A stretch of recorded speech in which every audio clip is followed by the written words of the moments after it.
Let me start by telling you a story of a species that was asleep. And when it woke up, it saw the doom that it had created already for so many other species, and that it had now trapped itself on a path towards a path of self-imposed death. It saw its own doom, and it trembled in fear, and it wept. But then it realized that it wasn't fully awake yet. There was a further step it had to take to become awakened, to become enlightened. And that was to realize, hang on a minute, we're not spectators of this. This story isn't over yet. It's wrong to tell it as if it's over. We can rebel against this doom, against this path to extinction.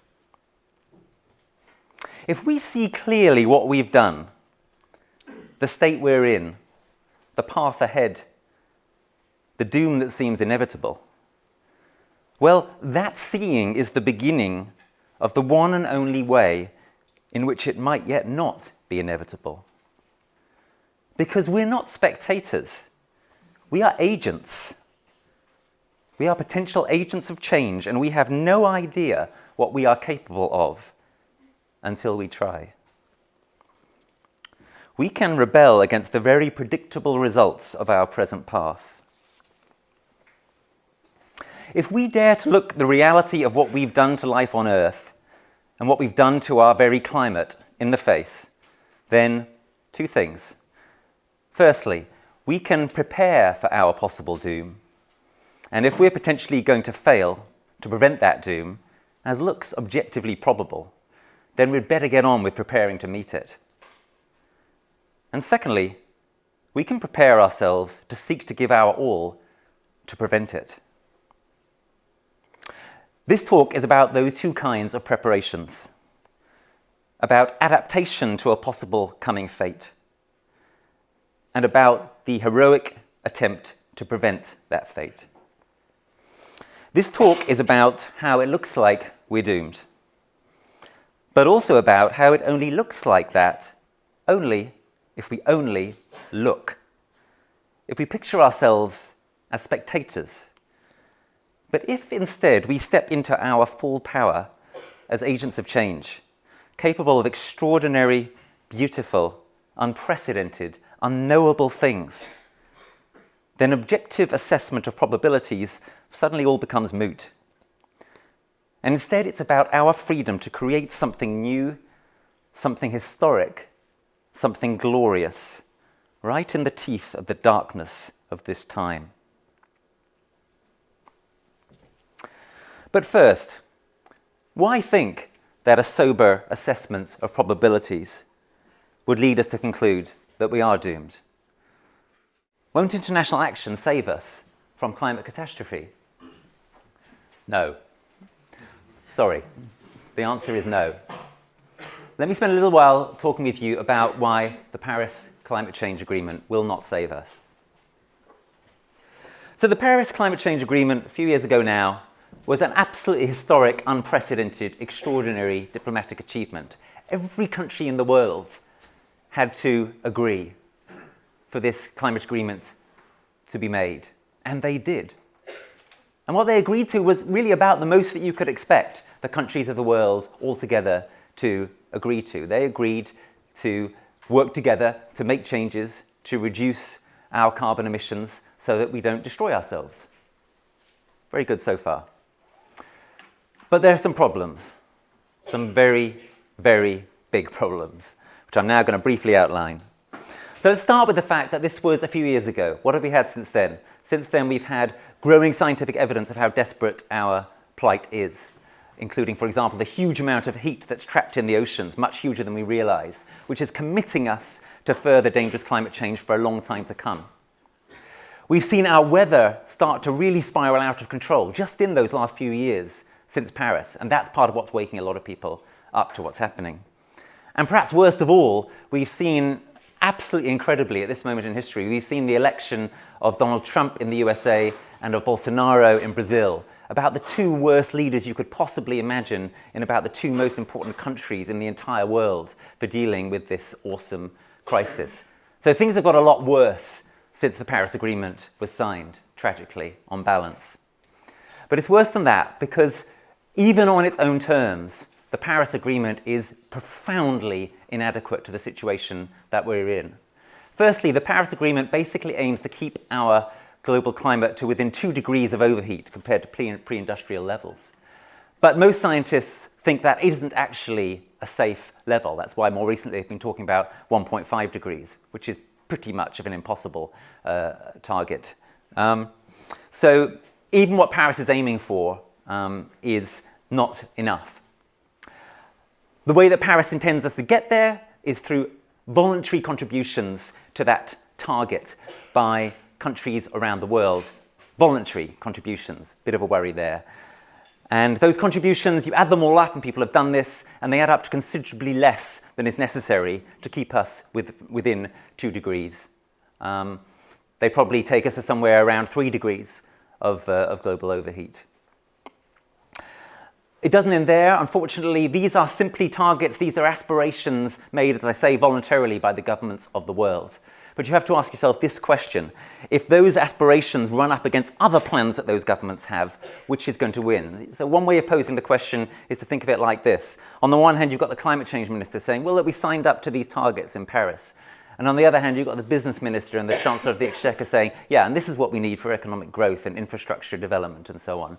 Now, when you have the climate change minister on the one hand arguing against the chancellor of the exchequer and the business minister on the other hand, well, I leave it to you to figure out who's going to win that one. Most countries of the world, just about all countries in the world, have plans for industrial growth, for economic growth, for infrastructure growth, which directly contradict their voluntary agreement under the Paris Climate Change Agreement. Extremely worrying. But that's not the end of it. The IPCC process itself, the UN process itself, needs to be critiqued. You may not be aware that the summary documents which the IPCC comes up with are not produced by scientists. They're produced by, or at least they're edited by politicians and civil servants. This is not an objective process. Moreover, even the IPCC bit, the scientists bit themselves, the scientists have to agree among themselves, and this is a kind of process of a sort of lowest common denominator. Mostly what you have in the IPCC reports is a sort of bare minimum of what we can expect in terms of how bad things are going to be.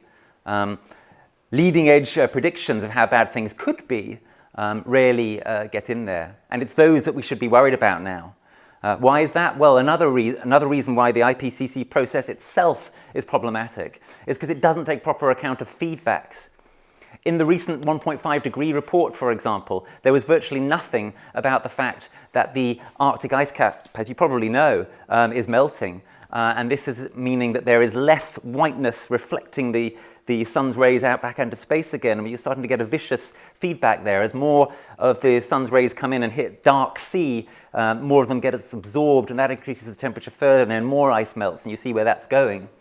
That's not even the scariest feedback. The scariest feedback, which is completely ignored almost in the IPCC process, is the potential methane feedback. As we melt the permafrost especially, and some of that, and as we melt ice also under the seabed, we are starting to release significant amounts of methane. Methane is a greenhouse gas that is somewhere between 25 and 86 times, depends how you calculate, as powerful as carbon dioxide.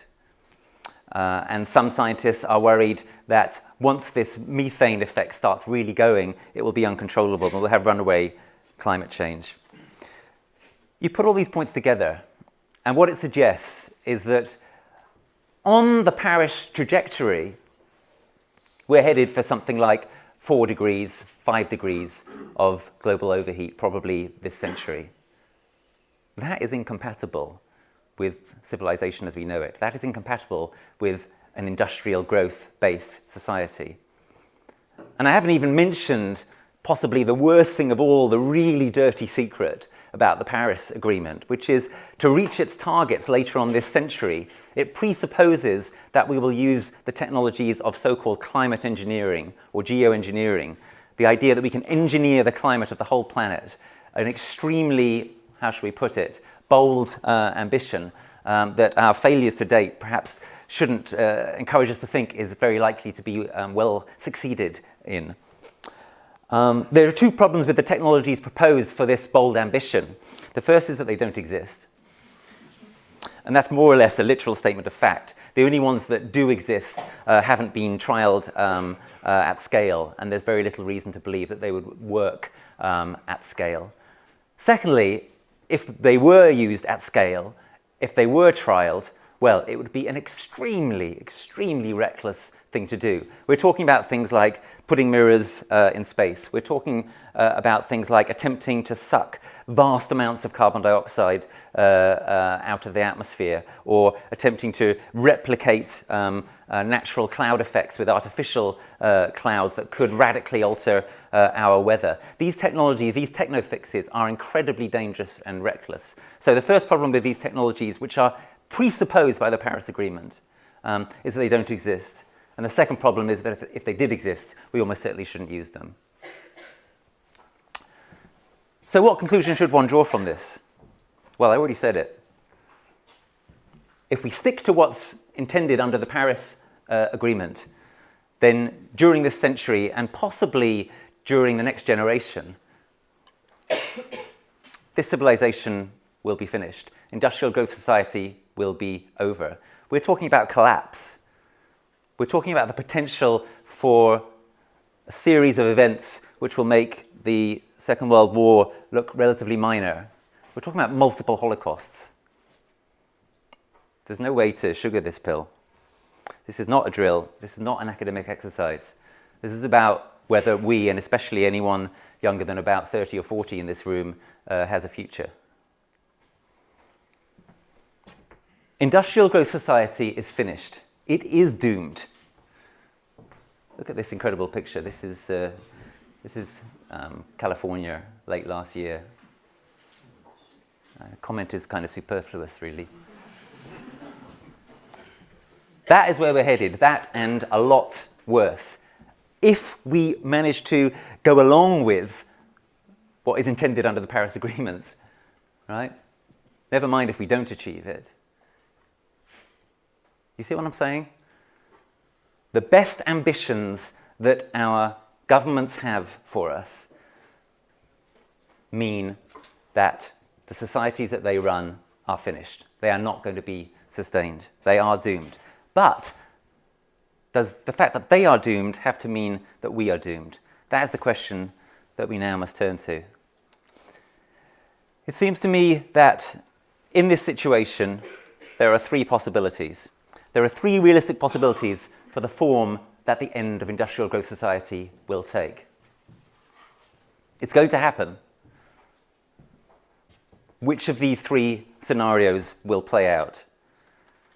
The first scenario I've already gestured at, that our societies will collapse completely, that this incredibly thin layer, which is our atmosphere, will continue to heat up, and that will not be compatible with life as we know it. In particular, the first thing that is likely to give, although there are many possibilities, is our food systems. We already got a little hint of that last summer. Imagine if the heat wave that we'd had last summer had gone on, as it quite easily could have done, on into September. We were already getting major crop losses. One little example, onion crop in East Anglia down 25 to 30%.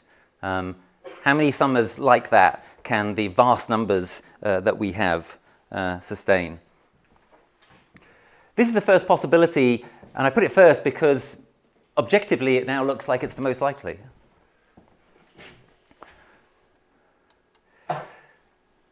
But here's the second possibility, and this may not sound great, but actually I think it's quite exciting in some ways and quite realistic. Maybe we will manage to seed a successor society to what we have as this society collapses. And that is now something that we have to give serious attention to thinking about. It's not enough anymore to pretend that if we just keep trying to mitigate climate change in the way we have been doing, that we are going to succeed in saving ourselves and saving some version of this society, we have to consider the possibility of some kind of massive collapse event. And we have to think about how we can try to help whatever comes after that, if anything comes after that, if we manage to have anything come after that, if we don't get some kind of runaway dangerous climate change produced by the methane feedback, for example. We have to think about what that could be like and how we could foster it. So what is this a picture of? This is a picture of the seed bank at Svalbard, which some of you will be aware of, which tries to keep seeds, large numbers of diverse seeds, intact for possible future generations to use after some kind of collapse event. Now, tragically, what happened recently, as some of you will have heard, is that the Svalbard seed bank started to melt. Because Svalbard, many of you will know about Svalbard, for example, from Philip Pullman's marvelous Northern Lights book. Land of snow and ice, but the Arctic has been exposed to these absolutely insane temperatures over the last year, 20 or 30 degrees above seasonal normals. So the seed bank started to melt and emergency work was needed to keep it intact. We have to think about how to keep this kind of thing intact, how to do it even more creatively. Various ways. This is just an example of how we can try to help whoever may come after us if the society collapses to rebuild something different and better. That's the second possibility, and I'm saying we need to think about it more than we have done so far. The third possibility, this society will somehow manage to transform itself. We will somehow manage to transform ourselves radically and rapidly in an unprecedented manner in time to avert collapse. So, industrial growth society as we know it is finished. But that doesn't have to mean that there has to be a collapse event in which there are multiple holocausts. It could be averted if we do something completely unprecedented, and that's what I call transformation. So, we should aim for this possibility, number 3, but we should also, as an insurance policy, take action that conduces to possibility number 2 being available, and to try to avoid at all costs possibility number 1.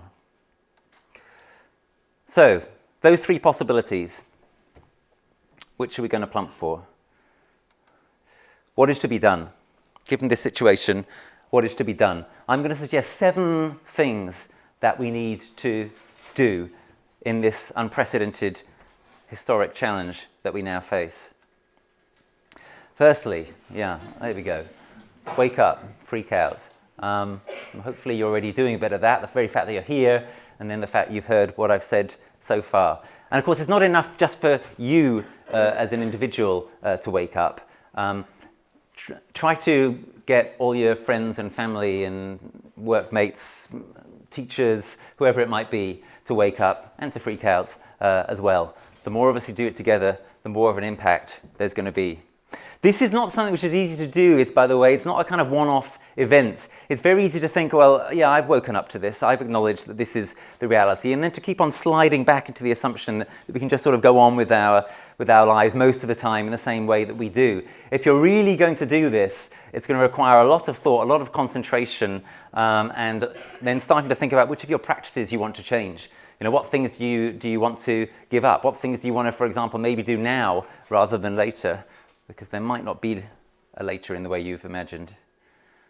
Secondly, so I've already gestured at this, work to transform the society, including through what my think tank Greenhouse, following the UN, calls transformative adaptation.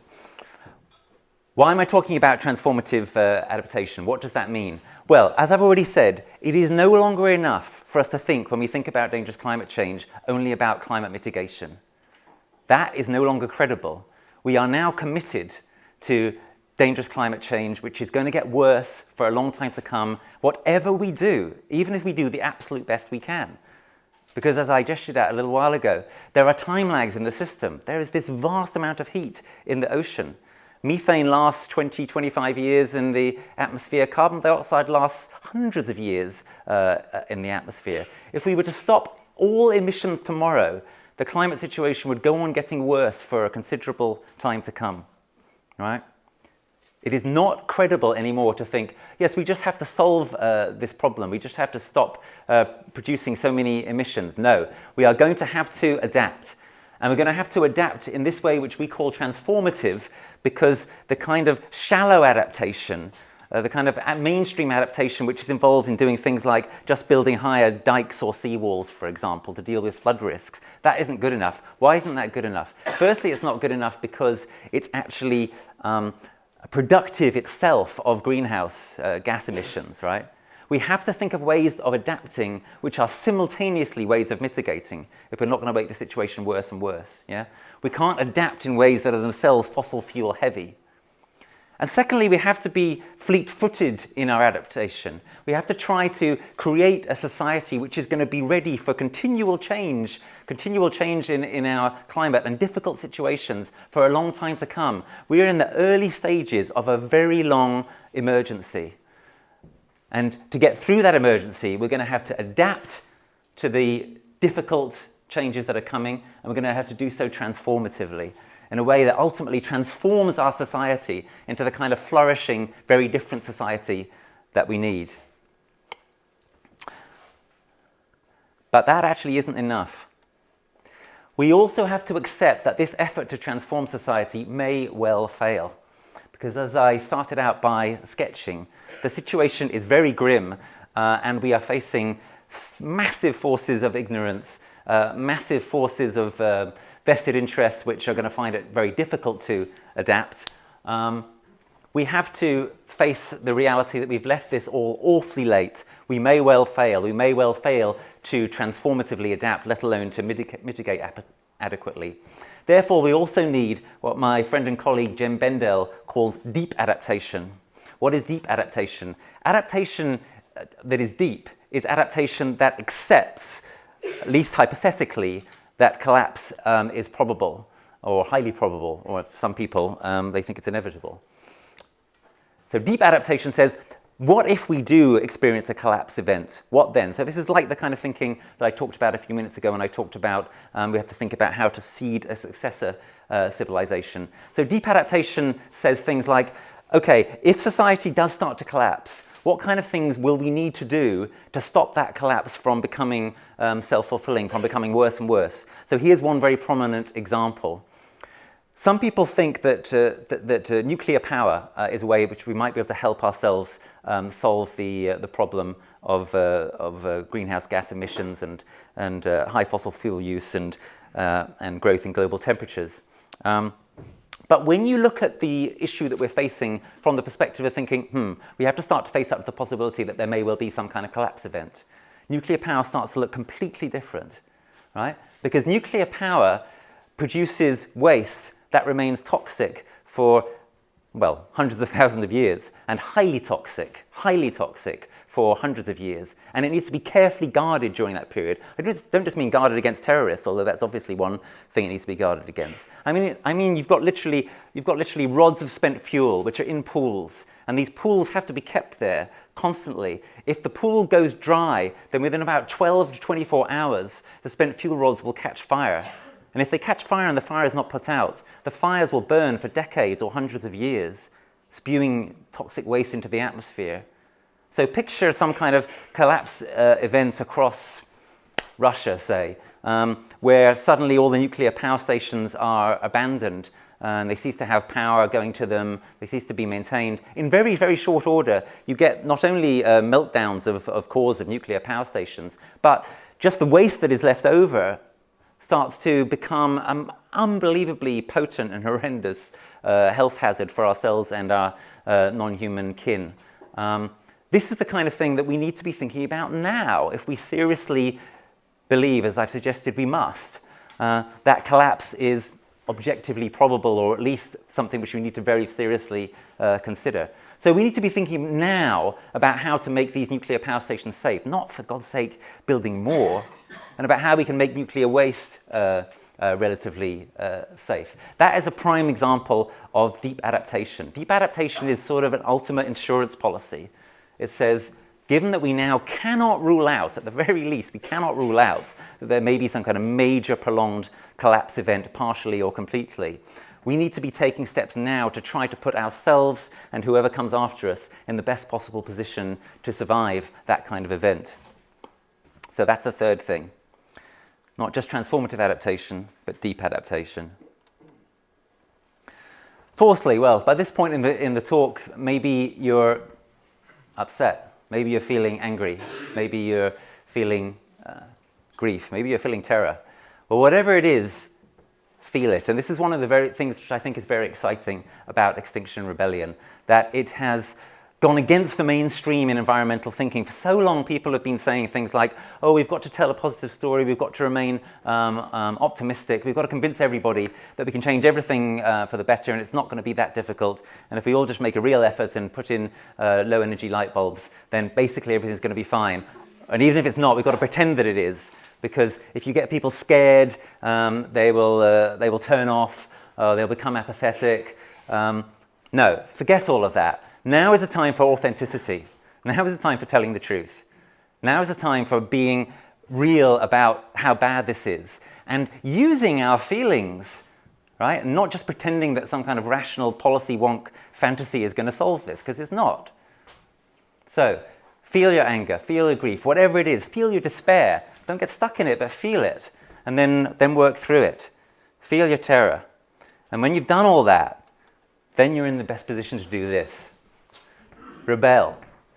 The time is now for mass, non-violent, direct action.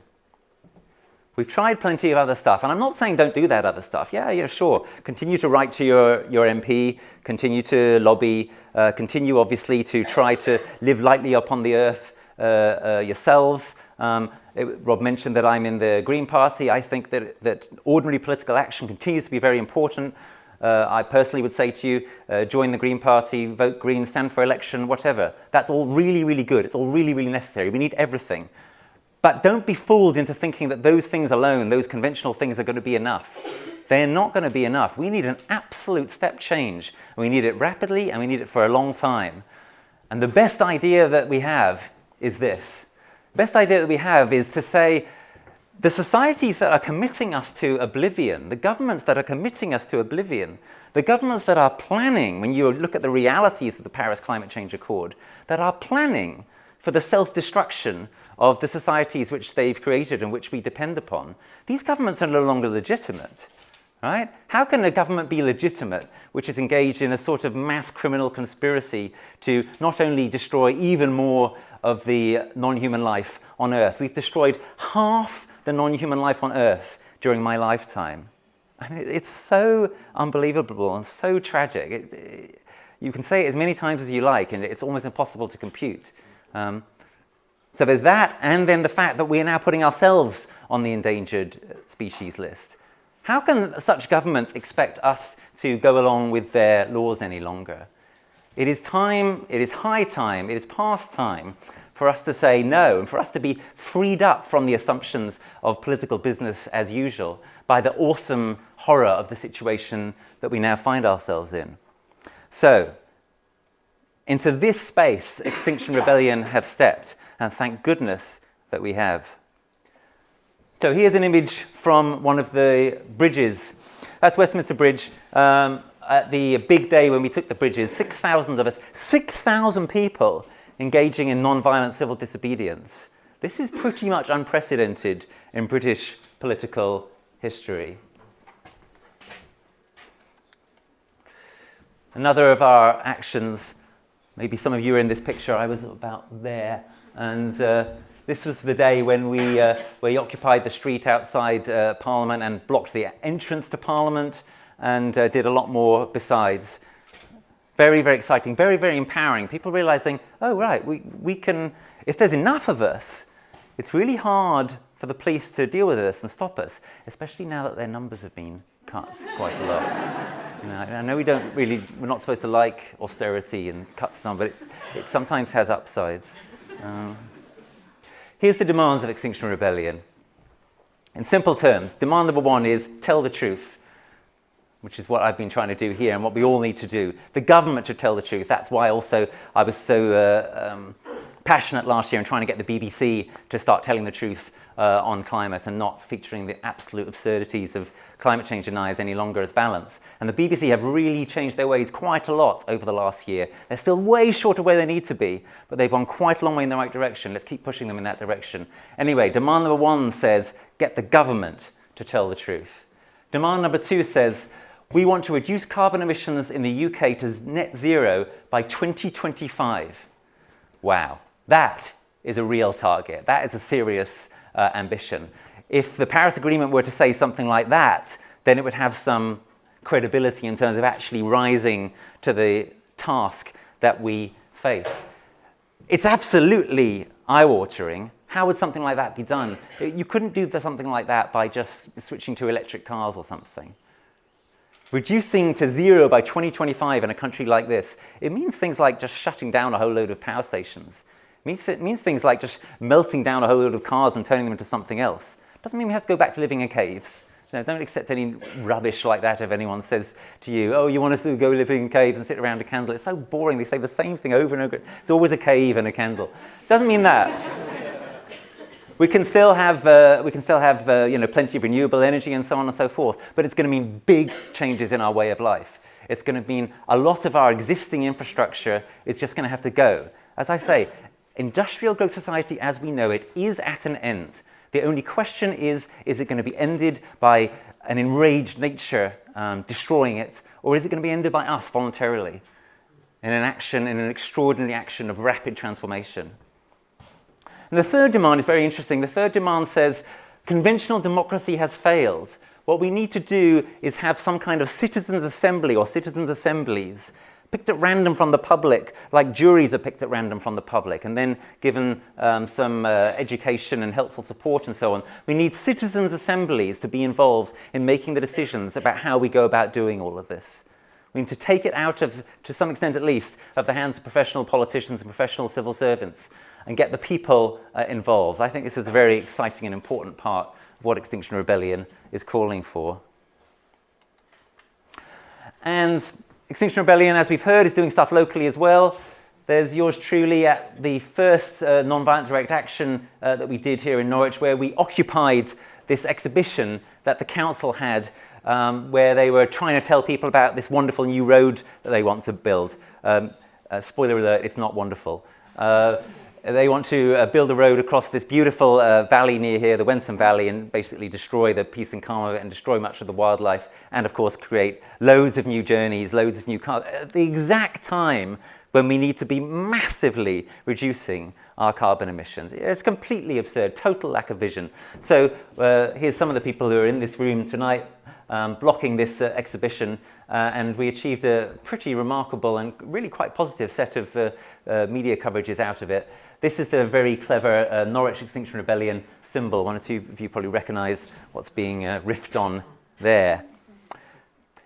And it's not just Extinction Rebellion, by the way. I want to mention one other thing that's happening right now, which is also very exciting, of this kind of radical, unprecedented nature. Some of you may recognise the young woman on the left. She's 15 years old. She's called Greta Thunberg. She's a Swedish school student, and she started a strike because of climate change. She said, why should I go to school if the education that I'm getting is going to be irrelevant because society is going to fall apart by the time I'm middle-aged? And at first it was just her. Things have changed a bit since then. 30,000 young people. This is just one of many, many demonstrations taken to the streets. Most of those are school students. Now, one thing that's really exciting about this, some of you probably know some children, some of you probably have some children. There is a starting now of the School Strike for Climate movement here in this country. And the first big day of action is coming right up. It's February the 15th. So if you know a kid or if you have a kid, I would suggest to you say something subversive to them. Yeah? Say to them, yeah, you know, why should you go to school every single day to be taught this irrelevant stuff if society is going to fall apart by the time you're old? It's a horrible thing that we have to contemplate saying this kind of thing to our children. It's abominable. But that is the situation we are now in. And we're starting to get to a situation where we're getting inspired by the leadership of young people who are willing to face up to this. So this, I think, goes right alongside what's happening in Extinction Rebellion. All right, so that was number 5. We need to rebel. Number 6, we need to talk. So in the not too distant future, I'm going to stop because it's really, really important that we get to discuss about this. This is not a topic where it makes any sense at all to have a lecture and then to just go straight off back to your own home by yourself. You need to talk. We need to talk about this because this stuff needs to be processed emotionally, rationally, practically. It needs to not be something that gets stuck inside your head. For far too long, that's a situation that far too many of us have been in. I think that many people have been in a situation for quite a long time of kind of having this set of worries at a low level, but not really fully addressing it. Or trying to find ways of kind of coping with it that involve things like, trying to study it a bit and share your worries a bit, but not too much. You don't want to make people too worried themselves. You don't want to sound like you're some kind of kook. Well, you're not a kook. This is real. And my experience is that since I started giving this kind of talk, it's actually been hugely liberating for me and hugely liberating for quite a lot of people that I've talked to. It took me a long time to get to the point of being willing to give this kind of talk because I was so intimidated by all the voices that were saying for so many years, you must remain optimistic, you mustn't put people off, people are going to be demoralized, people are going to be angry with you, etc. I was worried that I'd be attacked in public for giving this kind of talk at all. My actual experience has been very, very different. That over and over again, what people have said to me is, oh, thank God, we can actually be honest about this now. We can actually start facing it. We can actually start talking about it among ourselves. So that's what we need to do. And that isn't a quick process either. Here's a quote which may be helpful. Paul Kingsnorth, who saw a lot of this coming, this is from his brilliantly titled book, Confessions of a Recovering Environmentalist. There is an abyss opening up before us. Challenges everything we thought we knew about our culture and nature. We need to look into it and concentrate on what we can see. And that leads me to my seventh and final point on the list of the things that I think we should do. We need to stop. It's not just enough to throw yourself straight into direct action or whatever it might be. We need to stop. We need to pause. We need to kind of take stock. If we don't do that, then we won't do all the other things on the list. In particular, we won't really properly wake up. So do a little bit of that now, do a little bit of that later, build it into your work, your processing of all of this. So in the course of that, I've put up a blank slide here, a little moment of nothingness. What's going on with the lion? Well, I want to end by saying this. I think that when we do these 7 things, we're in a position to do something extraordinary. The real challenge that Extinction Rebellion brings us is a challenge which is not just a political or a practical one, it's also a kind of psychological one and a spiritual one. I want to use the word spiritual as well, even if some of you might think, I'm not too sure about whether I'm a spiritual person. What I mean by it being a spiritual challenge, it's about who we are in our deepest reality. It's about bringing all of us to the party. Our minds, our emotions, our souls. This is what I think we're able to do if we do the 7 things that I sketched. We face reality. We have the courage to see what is coming. We have the courage to see what already is in its full horror. And then we rise up to meet it. That, I think, is the remarkable, extraordinary, and in many ways very exciting challenge that now faces us. This is a terrible, horrendous time to be alive. All right? And it is also a wonderful, historic time to be alive. How could you be more lucky than to be alive at the time when you might be able to be part of changing the fate of humanity away from what seems to be an inevitable path to doom to something better, to at least stop that doom from being complete and catastrophic, and to give people who come after us, who come after a collapse perhaps, some kind of chance of a future, and maybe to manage to transform things completely. If we really look into that abyss, I believe that we can do this.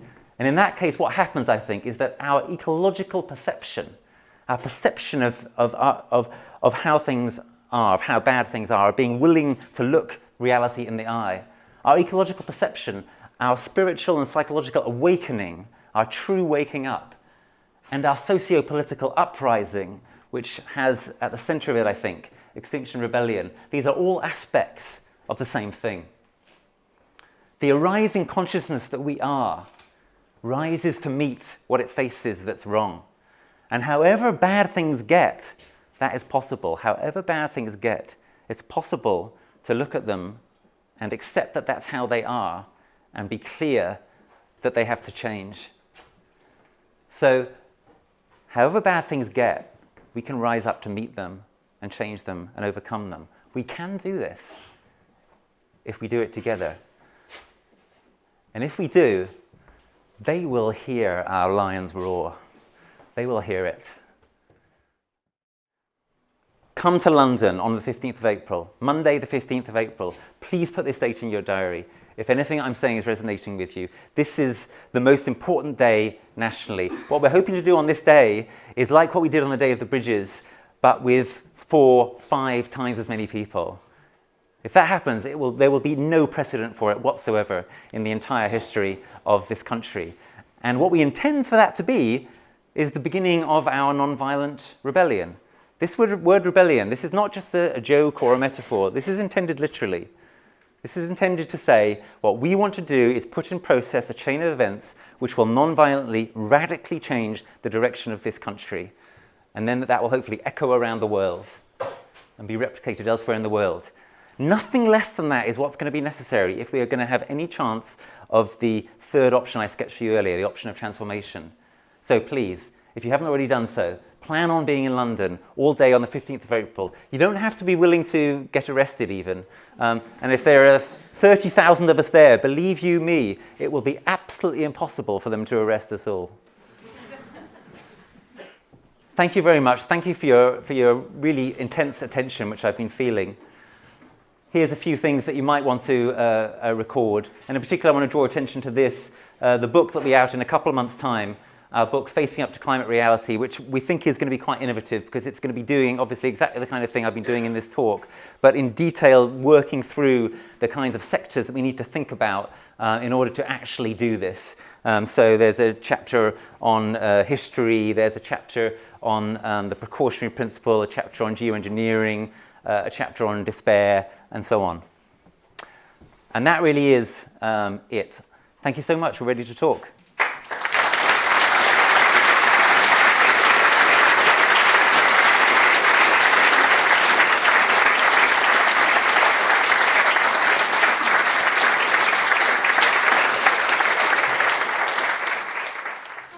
I'd like to hear a little bit more about what rebellion means, what rebel means, because, you know, throughout history, working people have rebelled, they've revolted, you know, it often involves trade unions, you know, it needs that level of detail and organisation. And as we know, the state comes down very strongly on that. You know, it's okay, you know, they don't mind a little bit of peaceful stuff, but once you start to get serious, you get plastic bullets fired at you. And I just wonder how much you feel this can move into that level of actual rebellion. Great question, thank you. So the idea in April is that April the 15th will be the start, and that if the numbers are strong enough, if the will is strong enough, that people will potentially remain in the streets, remain active on the days that follow that. And as I said, the concept of rebellion here is not intended as a metaphor. It is intended literally. The idea is supposed to be that we no longer accept the full legitimacy and the legal legitimacy of governments which are condemning us to a catastrophic future, and that we're going to resist that non-violently. In this way, obviously, trying to follow in the footsteps of people such as Martin Luther King, Gandhi, the suffragettes. A lot of this is detailed in Gail Bradbrook's video. Part of the way that is intended to work is that if you get a lot of people rebelling and being willing to take the consequences of their action in terms of being arrested, in terms of being imprisoned and so on, then you may start to generate quite a lot of sympathy with these people, who some people will start to think are being unjustly arrested, unjustly imprisoned.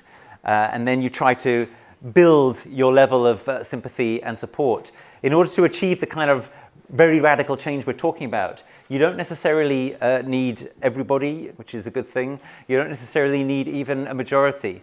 What you need is a really sort of determined minority, and then a much broader group who are willing to give them some support and sympathy.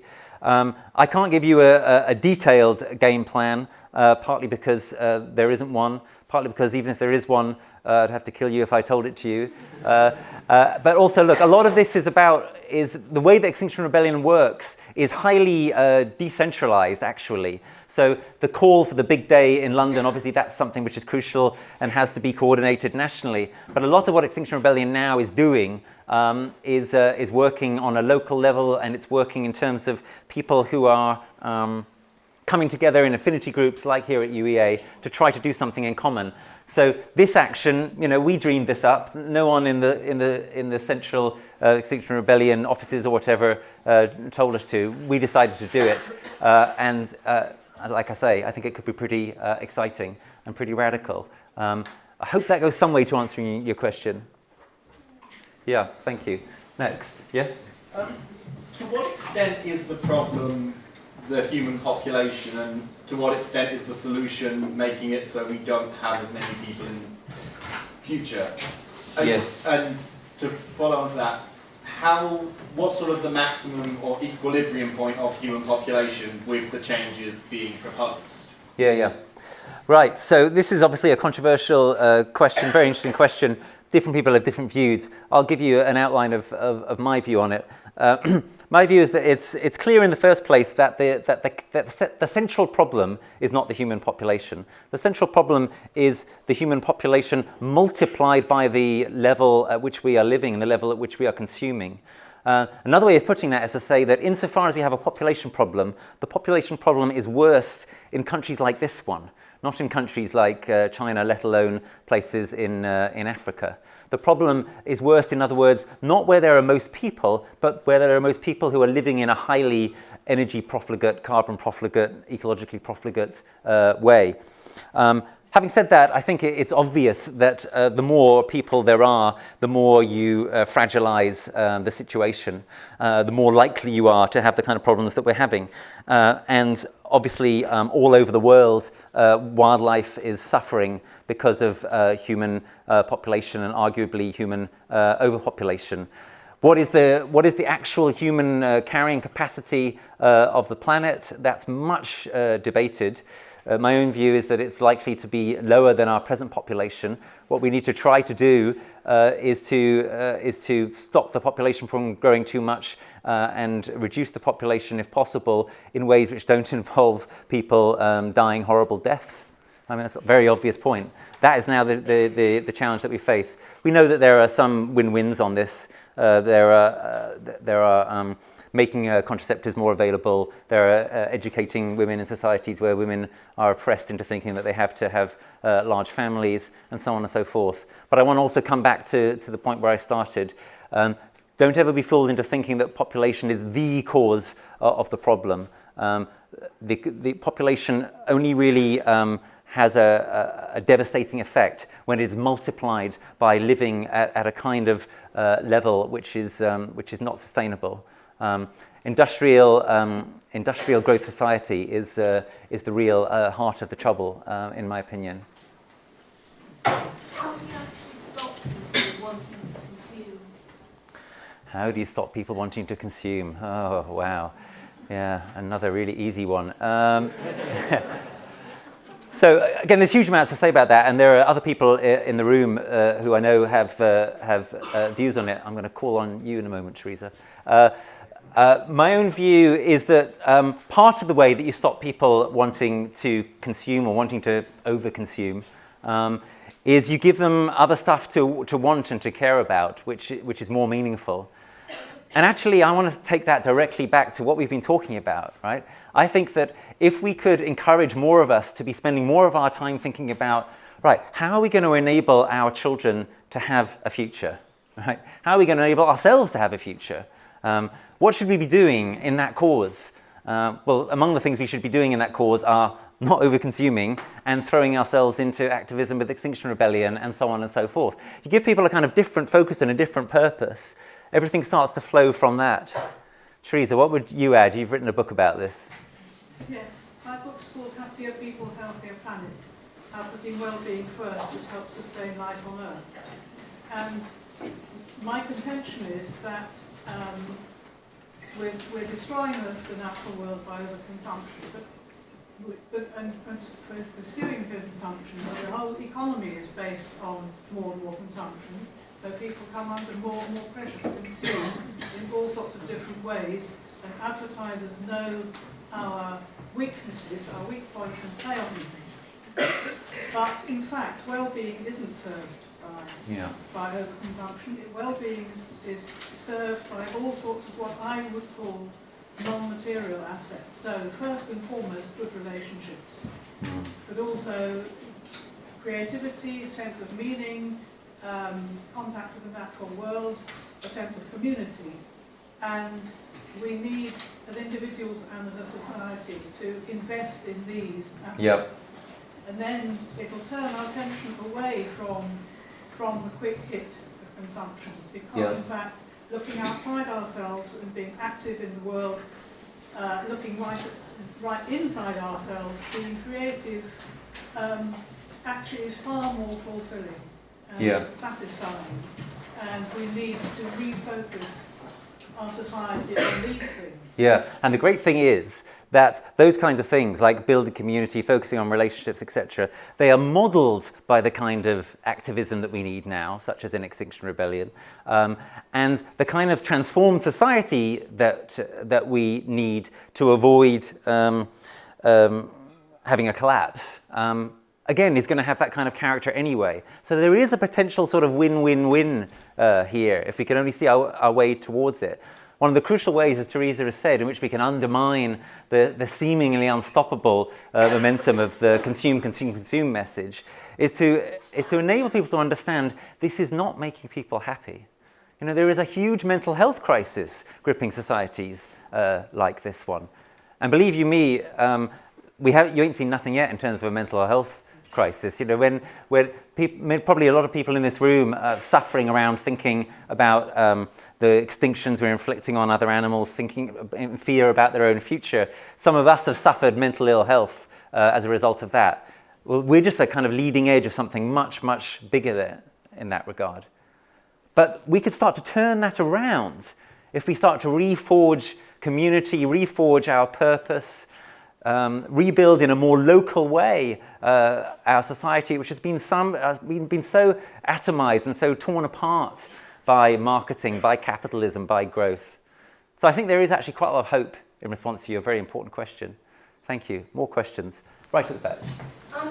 Do you think that your dismissal of nuclear earlier was an example of the environmentalist movement shooting itself in the foot? Because nuclear is such an important resource for us right now to have carbon-free energy that if we just got rid of it and relied on solar and wind, we would not make the cuts that we need to make, let alone 2025 carbon neutral.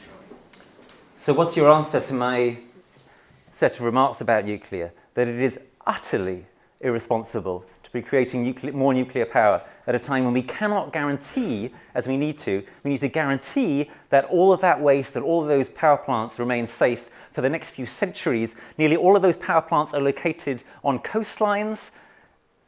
Global overheat, anyone? Sea level rise, anyone? What's your answer to that? My answer is that planning just for collapse seems like a privilege. It's not planning just for collapse, but we have to have an insurance policy. We have to have an insurance policy. But what's our insurance policy for preventing the collapse? I mean, today, 20% of the energy produced in this country was renewables. Yeah, okay, so let me answer that. Our insurance policy there is we have to use less energy, right? We have to start descending in energy terms, not thinking that we can grow and grow and grow. And we have to be putting our effort into renewable energy, and we have to be putting our effort into energy efficiency and demand reduction and so on and so forth. That's what we need to be doing.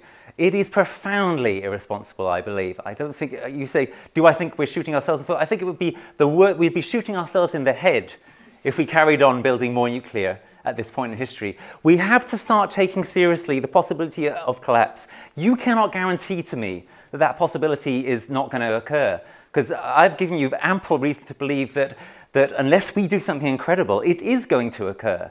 We can't. It's completely irresponsible to think, all right, well, we're just gonna bet on it not occurring, even though there's overwhelming reason to believe it's going to occur. That's my answer. I think that's still a privilege. Thinking about planning for collapse is a privilege at this point. We need to be fighting to stop. I honestly don't understand what you're talking about. How is that a privilege? The situation that we are in is in a profoundly unprivileged one, in the sense that we have to, if we are going to be honest with ourselves, we have to look in the face the kind of stuff that I started talking about. The Paris Agreement is probably committing us to the collapse of industrial growth civilization within about 30 to 40 years, right? In that context, you cannot say we must at all costs make sure that we do not collapse. We cannot be certain that we're not going to. In fact, we probably are going to in some form or another. That's nothing to do with privilege. That's reality. That's facing reality. No, we need to move on now. Thank you. You made your point. Yeah, how can we reach out to people on the right or in the centre who might see this as like a perceived contradiction to their fundamental political views? Yeah, it's a tricky one. Very, very tricky one. There's a limit to which we can do it, frankly, but there are ways in which we can do it. So consider people, for example, who vote for the Conservative Party. Well, a lot of people who vote for the Conservative Party, they think of themselves as conservative. What they want to do, they want to conserve things as they are in some sense, right? Now, to some extent, I've suggested that's just impossible. But in another sense, it's not just impossible. They want to do things like they want to conserve the woodlands near where they live, right? They want to conserve certain things about their way of life. They want to conserve their village. They want to be confident that there is some kind of future that is in some way similar to what they know from the past that their children are going to have. Well, we can answer to some of that, right? What we can say is, look, if you don't start to take seriously the kind of things we're talking about, everything you know is going to be destroyed. There's going to be nothing conserved, right? I was just teaching my students the other day in my Philosophy Meets the Arts class. I was just teaching them the film The Road, which is a really profound meditation on the possibility of collapse, which any of you haven't seen, I'd strongly recommend you to see it. And if possibility number one, the unadulterated collapse occurs, and that is quite likely at some point during this century if we don't make a radical change of direction, nothing will be conserved. The world as we know it will be over. So that's part of what we can say to people on the right. If you actually mean it about conserving stuff, then don't keep on ripping up everything in the pursuit of growth, right? That pursuit of growth is a fool's errand. The Conservative Party, the right, has been taken over in recent years by people who don't really believe in conservative values. They believe in ripping everything up in the cause of ever higher profits. That is going to stop, and it's going to stop soon.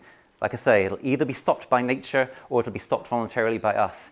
Maybe some of those people can ally with us in helping it to stop voluntarily. Maybe they can help us create the radical transformation that we so badly need. I really hope so. Yes, sir. I'm fascinated, Rupert, that you have hardly mentioned the law at all. I don't mean getting arrested, and I don't mean the copper in the picture. What I mean is that under the existing law and the national policy statements of 2011, we've got to have more nuclear power stations. Well, yeah, sure. I mean, this is just one of many examples of what needs to change, right? I mean, if the kind of thing that we're trying to engender in April starts to happen and starts to take off, here's one possible scenario for how it might go. If we manage to start to create serious political and economic difficulties for this government, it may be that the government starts to engage in some kind of negotiation with us, I mean with Extinction Rebellion. And in that negotiation, there would be a million things potentially up for grabs.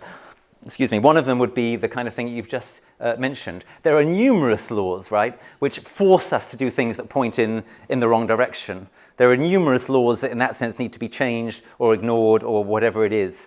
And let's hope that we can get ourselves in a position where we get to start to do that. Can I answer the other half of that Yep. question. That was 2011. Last October, the IPCC said we've only got 12 years in which to find our way down in the carbon to an acceptable future. Yeah. Well, it would take Sizewell C on the Suffolk coast at least 15 years of massive carbon emissions before it started producing a single watt of electricity. Yeah. Do the maths. Yeah, thank you. I mean, there are, of course, numerous arguments against new nuclear, and that's a very powerful one. It actually isn't quick enough in the circumstances that we're in to actually give us the energy that we need anyway. But yeah, as you'll have heard, it seems to me that we need to think actually, if we possibly can, on a shorter timescale. This is one of the reasons why I'm really excited about the Extinction Rebellion demand for carbon neutral by 2025. It's what they call in politics an impossible demand, right? It can't be done unless you just rethink everything, unless you just throw out the business as usual completely and start to shut down parts of the economic system as we know it. That is actually the kind of thing we need to try to do. Anyone down the side? Yes. You, yes. Given how England is supposed to be one of the most developed countries in the world, I mean, it's taking you guys so long to get your things together. Yeah. Disproportionately, all the developing countries like Pakistan and India and Bangladesh, where we are disproportionately hit by global warming and climate change, and we are affected more by the corporate greed that is basically from companies from Europe and England. Yeah. What sort of plan is more implementable to those countries where people are dying today because of that? How do we start helping those people out first? Yeah, well, thank you so much. So, in terms of helping people in India, Bangladesh, and so on, the obvious first thing to say is there needs to be massive technology transfer, free, green technology transfer. So what we ought to be doing is giving the infrastructure to those countries on a large scale now, such that they don't have to try to pass through the path of industrial development, which is now impossible. If everyone tries to pass through that path, we're just going to crash and collapse the entire system really, really quickly. So that's the first thing to say. Second thing to say, though, is I think a bit more complicated, that we actually do need to question this whole concept of development, right? And the idea that there's a sort of right to develop and that all countries in the world have this right. This needs to be questioned. Why? Well, firstly, because it's almost certain that it can't be done even if we have loads of green technology transfer without collapsing the world system. Remember that even green technology has significant ecological impacts and carbon impacts. You know, you've got to have a factory to make the wind turbines and so on and so on and so on.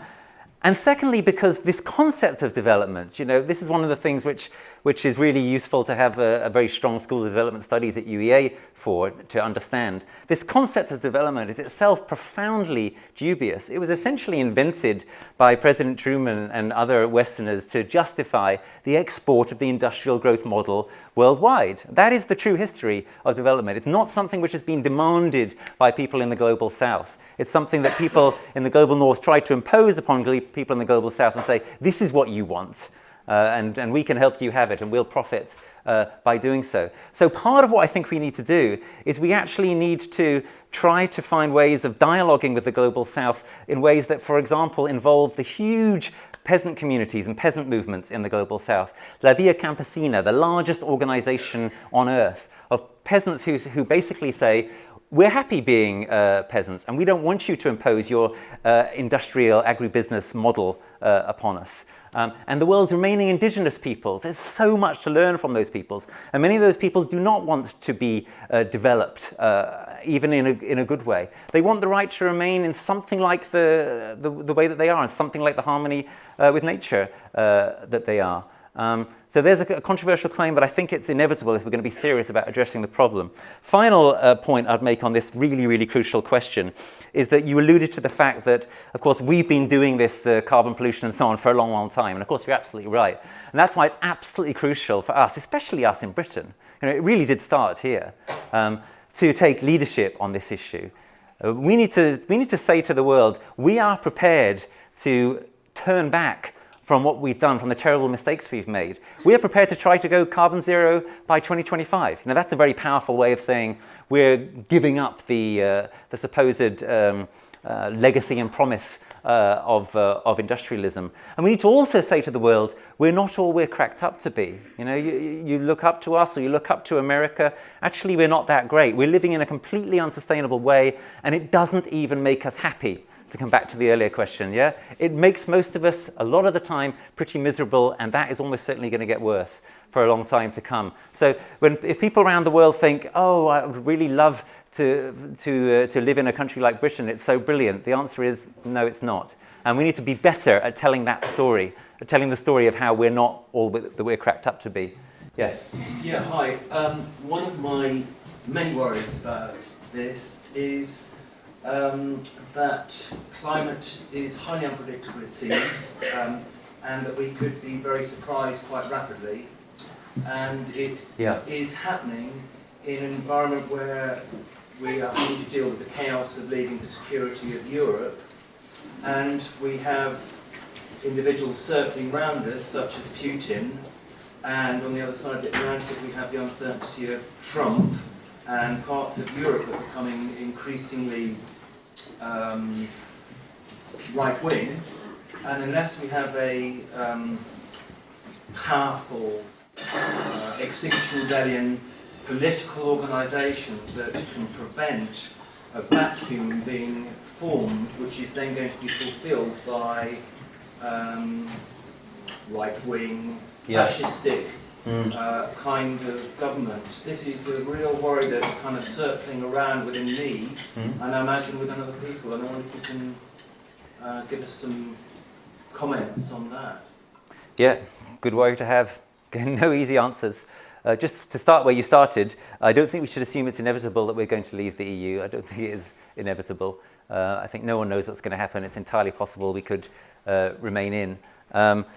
Having said that, and you know, I would be in favour on balance of us remaining in the EU. The EU is awful, but leaving the EU would be even worse. As George Monbiot rightly said the other day, yeah, the issue of Brexit is important, and this issue is 1,000 times more important. Well, actually, it seems to me that's an underestimate. I mean, I think that if history books are written, and unfortunately we can't say when anymore, if history books are written in the year 3000, no one's going to give a fig about whether Britain stays in the EU or not. What everyone's going to be talking about is, did they manage, and insofar as there are any history books to be written, they must have managed a bit to transform themselves, or at least to deeply adapt or something like that in the late 20th century. This is the issue, what we're talking about here this evening, this is the issue on which our children are going to judge us.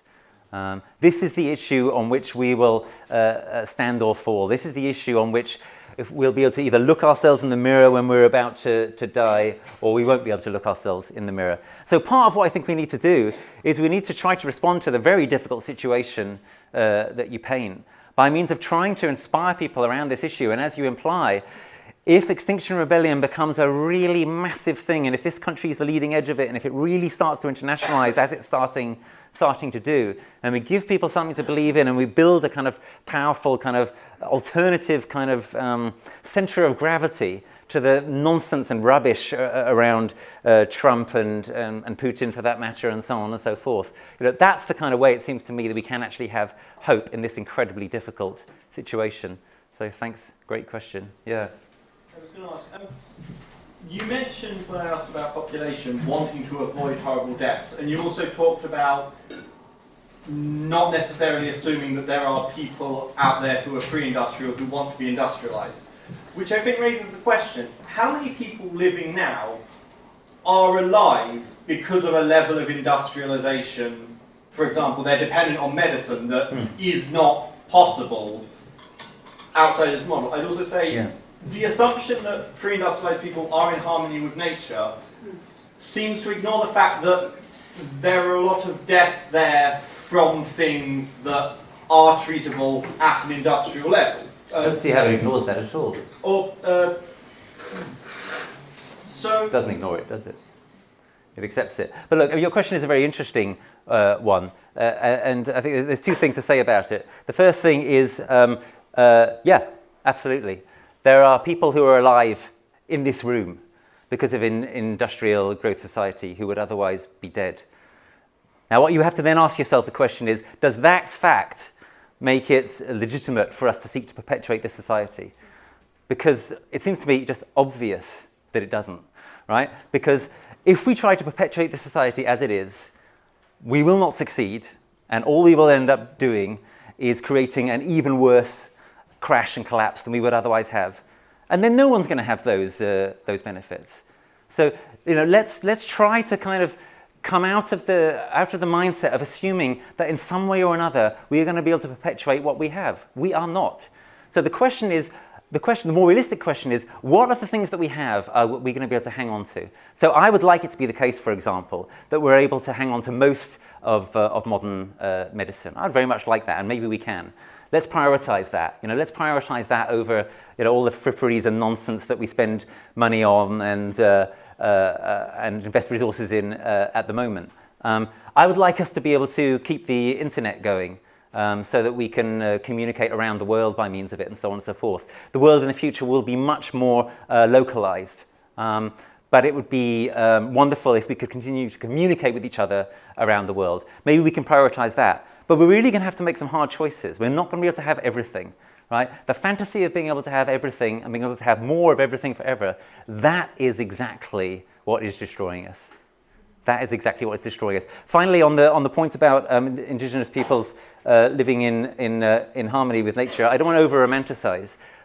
We need to remember, for example, that some of the world's indigenous peoples historically destroyed most of the world's megafauna. Australasia being the classic example, but there are many other examples.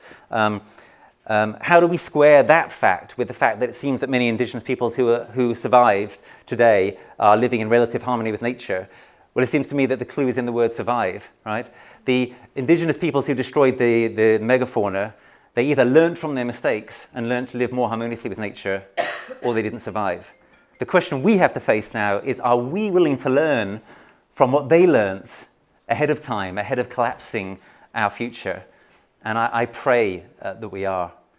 Right, we've got time for a couple more questions. Was there, yes, you sir? Would a general strike be worthwhile? Worth considering, yeah. The strike action is obviously itself a specific and very powerful form of direct action. I think that right now it would be completely impossible to call a general strike around this, but maybe at some point, or maybe you think about it a little bit more selectively, right? Are there some sectors where symbolic strikes or temporary strikes could be called, maybe in solidarity with what's going to happen on April the 15th? Well, worth considering. And certainly what I think everybody should be considering is, how do we use our labour power, or our withdrawal of our labour power, as part of what we're talking about here? Absolutely needs to be considered. Thank you. I suppose I have two questions. The first is, are you liaising with unions, first of all, to try and think about how they could help inform a kind of strike? And the second, which is what I've actually written, is I was really impressed by your idea of reaching carbon neutral UK by 2025. And I was wondering if you could comment a little more on what kind of changes would need to take place to achieve that. For instance, it would seem to me that people would have to stop driving and trains would have to stop, and there would be no streetlights, and millions of people could potentially lose their jobs. And I was wondering how, do you think those are all, those are things that certainly will be put against you by governments and things like that if you don't get into negotiation? Yeah. My question sort of follows on from that. All right. This is really the last question, yeah. To your knowledge, has anybody started to do any carbon budgeting for the priorities that might get set to reach carbon neutrality by 2025? Okay, so let me start with that. Has anyone done that in a serious way? No, I don't think they have. I think that'd be a great piece of work to do, and that's the kind of thing that there's so much that's potentially needing to be done in support of the kind of stuff that Extinction Rebellion are trying to do. Anyone who wants to kind of volunteer and step forward and help after tonight, do come and talk to me, do come and talk to the UEA Extinction Rebellion team here, and I or we can potentially put you in touch with people in the national organisation who, for example, might be doing stuff that was in that kind of neck of the woods. Going back to the question about how would this actually be done, and what about some of the downsides of it? Obviously, really important question.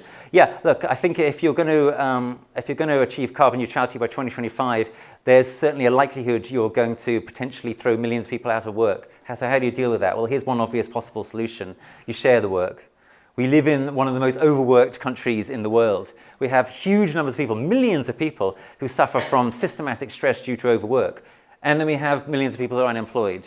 It shouldn't be beyond the wit of human beings to figure out a way of evening that out. So let's stop doing a lot of the work which is destroying our country and destroying our world, and share out the good work, like work in the health service and so on and so forth, a bit better.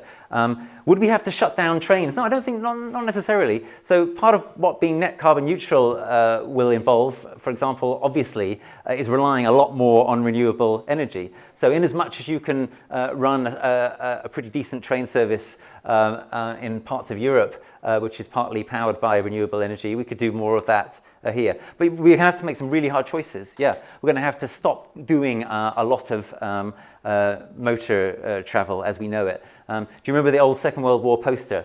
Is your journey really necessary? That's a good kind of question for the age that we live in. And we'll be needing to think about that on an individual basis, and on a community basis, and on a national basis. And this, I think, is the kind of mature conversation that we now need to start to be having. So thanks for raising the question. Rob, over to you. So can I just get everyone to give each other a round of applause for standing up. It's not obviously the easiest thing to come and discuss about. So could I just ask everyone